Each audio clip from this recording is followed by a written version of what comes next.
Mr. Speaker, I rise in full support of this motion and in support of the allocations made for Tobago under the supplementation and variation of appropriation. Today marks a significant moment in Tobago's development journey. Tobago has been afforded a level of fiscal recognition that reflects not only the letter of the law, but the spirit of fairness and equity.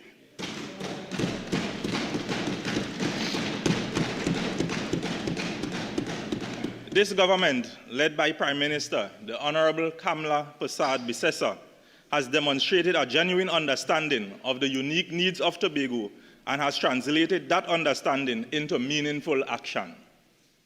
Mr. Speaker, before I get into the meat of my contribution, I want to address some notions in the space.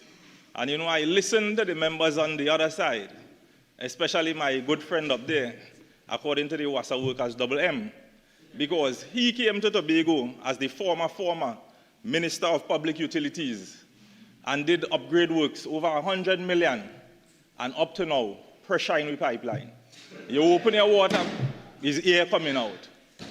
The member ran a pipeline along the Claude Noel Highway to Canaan and forgot to connect back the fire hydrants, causing us a $20 million fire at a hardware in Canaan. When fire services got there, no water in the hydrant because it was not connected.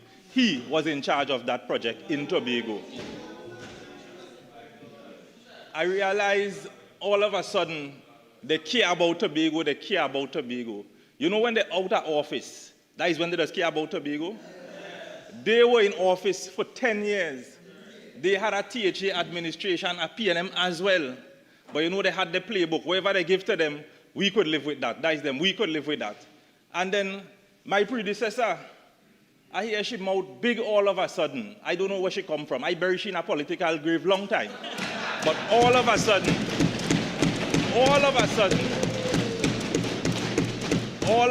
she have the most mouth talking about who don't talk and who don't care. Right now she in Tobago fighting for zero, trying to bring back a dead horse, trying to paint the face with mascara. You can't bring back a dead horse. PNM dead. End that story. I know in life, there's be boasting about the 70 years old. In life, we guarantee 3 squanten. So all the 3 squanten come to an end. That is the end of the ballizy. They say they care about Tobago. And my predecessor, she said she so care. But where was she when they relocated the persons at Crumstain to facilitate the airport expansion? Where was she? She was a silent line, silent night, holy night. Not a word to the former Prime Minister when persons were being bullied, being advantaged, and removed from their homes without proper payment. But NOTSI was there for them. NOTSI stood in the gap for them. The THA, led by the Honorable Farley Chavez Augustine, ensured that these people are now being relocated in some level of comfort. When they relocated the persons, the development was incomplete, and they talk about the care. Persons were paying $50 a square foot for the lands that they were relocated to. But the Honorable Farley Chavez Augustine, in his insight and brilliance, reduced that to $15 per square foot so that persons can relocate comfortably. He also changed the policy so that it became intergenerational. So if someone passes on, their children can continue paying for it just like how they live there. And they talk about K and they talk about CPEP and URP. I remember in the last debate, my colleague mentioned about CPEP and URP. And they had workers there, and the crime rate was still sky high. In Tobago, I remember for the election, they were in here saying, oh, they're closing down CPEP and URP in Tobago. And I said to the people of Tobago, you don't have to worry. CPEP and URP is under the remit of the Tobago House of Assembly and not a political contract. And the persons in Tobago continue to be gainfully employed under CPEP and URP, doing meaningful work when the daytime is come. Absolutely no corruption. Mr. Speaker, the Tobago House of Assembly was in support of the budget and now is fully supporting the adjustment in Tobago's allocation by $94 million.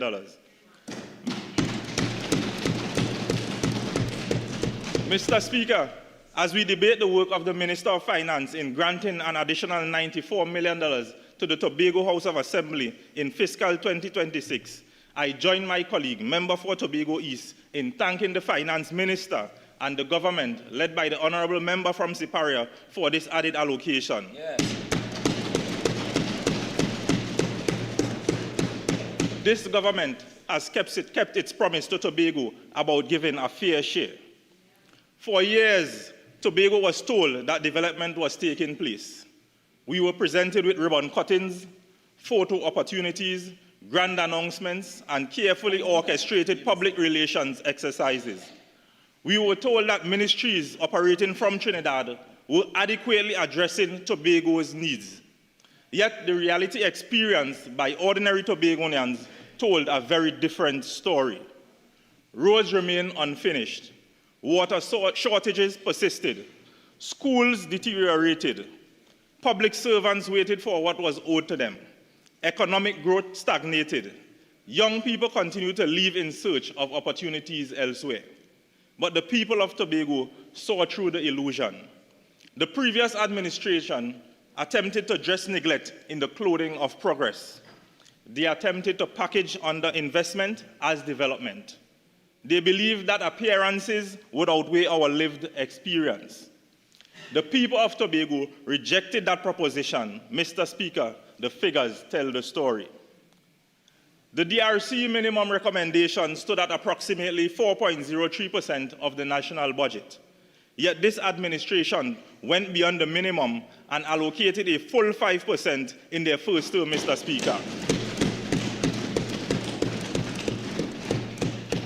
Without hesitation, and directly to the Tobago House of Assembly, amounting to approximately 2.96 billion. When the additional expenditure by central government ministries is included, the total allocation to Tobago reaches approximately 3.72 billion, or 6.3% of the national budget. That is not rhetoric. It certainly is not public relations. It is delivery. It is respect. This is a government honoring its commitment to the people of Tobago. Mr. Speaker, one of the clearest examples can be found in the long-delayed Scarborough Secondary School project. For years, Tobagonians were promised a modern educational facility worthy of our students and teachers. Yet, allocations remained woefully inadequate.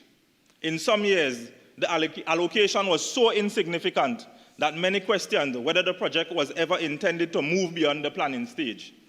One year, the allocation quoted could not even purchase an SUV, Mr. Speaker. Today, under this administration, $15 million has been allocated for this project,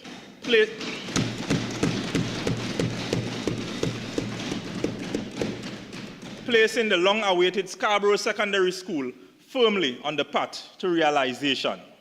This is what commitment looks like. This is what prioritizing Tobago looks like.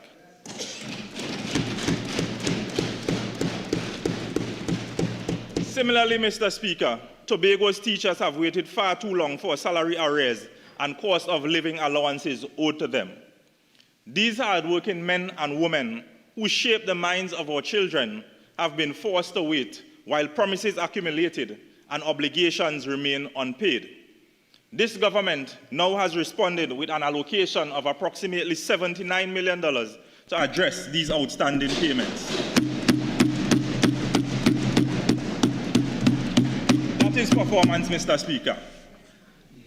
Again, it is this administration, not the last, that has answered the call. Mr. Speaker, let us also discuss water. You know, as I said before, they spent a lot of money on the water situation. So let me just explain something further to that. The former Prime Minister sent a man who knew nothing about water to Tobago. And in reality, we proved him wrong. Our water situation, the 24/7 supply, went down to 24% under that administration. Ask the people of Tobago whether their water problems have ended. Ask the residents of Mason Hall, ask the residents in Canaan, ask the residents in Castara, ask the residents of Crown Point. The answer is the same. Water shortages continue to affect households and businesses across the island. The reality is that despite the expenditure and the promises, the daily lives of Tobagonians did not improve in the way they were promised. And that is one of the reasons the former administration now occupies the opposition benches.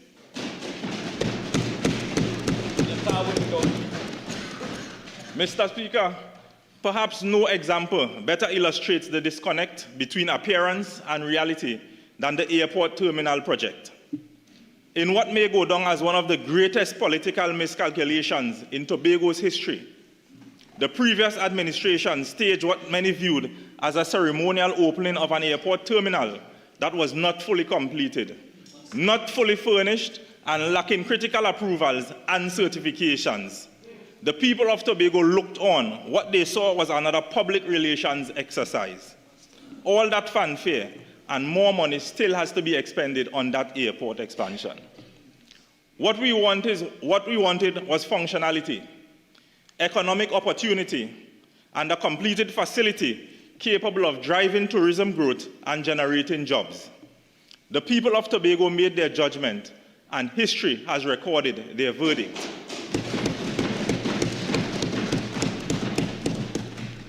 Mr. Speaker, it was not just these transgressions only. The caring PNM government could not give us at Studley Park Enterprises Limited an export license to generate much needed foreign exchange. But within a few months, the government, led by the honorable member from Siparia, provided an export license for the Studley Park quarries. That is performance.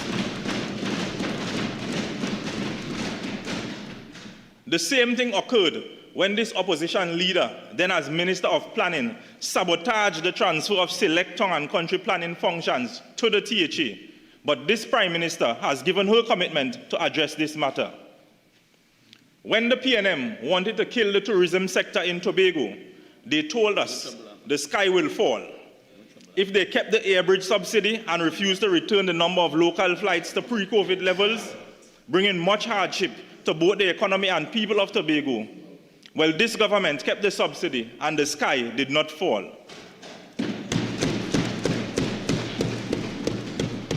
Leaving a conducive environment for travel between both islands as a means of boosting domestic tourism and ease of doing business, accessing healthcare and general services for Tobagonians. Mr. Speaker, with this additional funding, it increases Tobago's allocation to approximately 3.821 billion. In addition, Tobago will benefit from national allocations in healthcare, policing, public utilities, works and infrastructure, transport, tertiary education, and skills training. Of the 30 million allocated for laptops under the Ministry of Education, 7.5 million has been assigned for approximately 1,000 Tobago students for the 2026-2027 academic year. Provisions has also been made for arrears associated with the 4% salary increase at the UTT Tobago campus, where 8 employees will benefit from the national allocation of 1.105 million for 326 staff members. That is our government caring for the people of Tobago.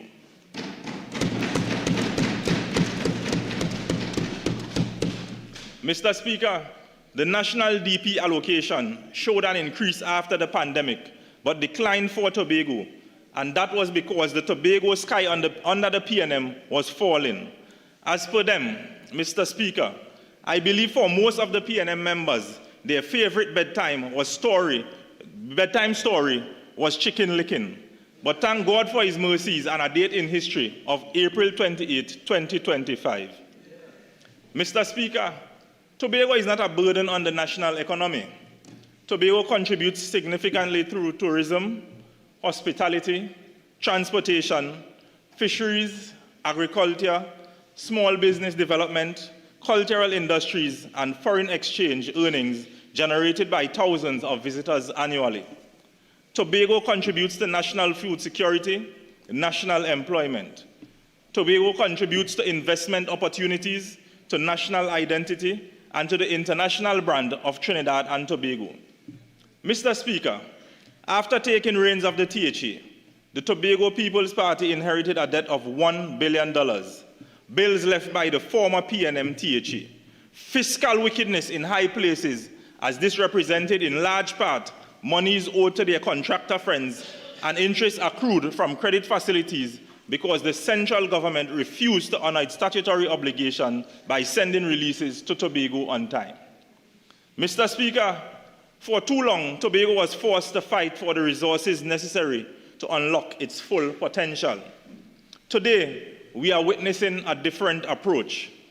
Our development agenda being supported through these allocations includes education infrastructure, including the Scarborough Secondary School project, improved healthcare delivery, settlement of outstanding obligations to public servants, tourism expansion and destination development, road and transportation upgrades, water security and utility improvements, youth development initiatives, economic diversification and entrepreneurship support, strengthening local government and THA service delivery, completion and operationalization of strategic national infrastructure. Mr. Speaker, I wish to thank the Minister of Finance through the Government of Trinidad and Tobago on behalf of the people of Tobago. Thank you for recognizing that Tobago's development cannot be achieved through symbolism. Thank you for recognizing that equity sometimes requires more than equality. Thank you for recognizing that Tobago's unique geography, economic and social realities demand a tailored approach. Most importantly, thank you for giving practical meaning to the words of our national anthem. Here, every creed and race find an equal place. That every citizen finds an equal place. That every community finds an equal place. Mr. Speaker, Tobago deserves better because Tobagonians deserve better. We deserve schools that inspire learning. We deserve reliable water. We deserve modern infrastructure. We deserve economic opportunity. We deserve timely payment for honest work. We deserve investments that transform lives rather than headlines. This supplementation and variation of appropriation signals that brighter days are ahead. It signals that Tobago is no longer being asked to settle for the bare minimum. It signals that Tobago's voice is being heard. And it signals that this government understands a simple truth: when Tobago succeeds, Trinidad and Tobago succeeds. Mr. Speaker, as Tobago is on its way to becoming the greatest little island on the planet, I wholeheartedly support this motion and commend the government for delivering a supplementary variation approach that reflects fairness, vision, and respect for the people of Tobago. Mr. Speaker, I thank you.